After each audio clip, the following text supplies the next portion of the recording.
Good morning, teachers and friends. Let me introduce myself first. My name is from class. Today, I'll tell you a story from South Korea, a country in East Asia with the capital city Seoul, where the Wi-Fi is almost everywhere. By the way, I'm not gonna talking about South Korea in details, but I'm going to deliver for you all the story of the pheasant, the dove, and the magpie. So, here we go. There once lived in the same forest a pheasant, a dove, and a magpie. One year the crops failed, and there was nothing for the three of them to eat. What shall we do? How can we live through this cold winter? The three talked over their problems and finally decided to call on a mouse who also lived in the same forest. Surely, they said, the mouse will have some rice and will share it with us. They decided that the pheasant would go first to see the mouse. The pheasant was always a proud bird, until then had looked down on the lowly mouse. So when he came to the home of the mouse, he spoke rudely out of habit. "Hey there!" the pheasant said haughtily. "Where are you?" "This is the great pheasant. Bring me some food." Mrs. Mouse was in the kitchen at the back of the house, feeding fuel to her kitchen stove. When she heard the disdainful words of the pheasant, she became very angry. She flew out of the kitchen, a red-hot poker in her hand, and began hitting the pheasant on both his cheeks. "What's the idea of speaking in such a manner when you have come begging for food? Even if you had rice to throw away, we wouldn't give you any."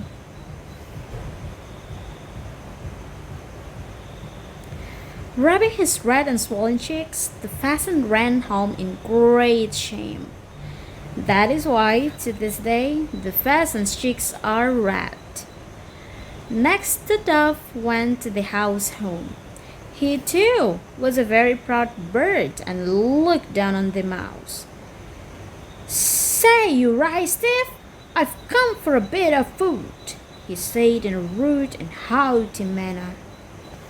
Mrs. Mouse became angry again when she heard the dove speak so rudely. She ran out of her kitchen with the poker in her hand and hit the dove with a good blow on the top of his head. Ever since then, the top of Dove's head has always been blue. It is the bruise that was caused by Mrs. Mouse and her poker. Lastly, the magpie went to get some food. The magpie knew too well what had happened to his two friends, the pheasant and the dove. He did not want to repeat their mistakes, so he decided to be very, very careful how he spoke. As soon as he reached the front door of Mr. Mouse's home, he bowed humbly and spoke as politely as possible. "My dear Mr. Mouse," he said, "we have had an extremely poor harvest and I'm hungry. Can you not spare me a little food?" Mr. Mouse came to the front door. "Well, Mr. Magpie, I won't say I won't give you anything, but aren't you a crony of the pheasant and the dove? If you are, I will certainly have nothing to do with you." "Oh no, Mr. Mouse," said the magpie. "Absolutely not. I've never even heard of them." "In that case, come in," the mouse said, believing what Magpie told him. The mouse then gave the magpie some rice to take home. On top of all this, Mrs. Mouse, her good mood restored, said, "Mr. Magpie, you certainly are a divine gentleman. Even your language is different from the rest. You must have had a very good upbringing. And so, to this day, the Magpie is known for his cunning and slyness.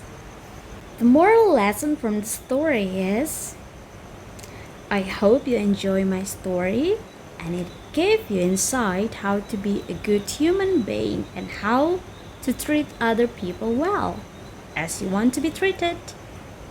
I am. Thank you for listening.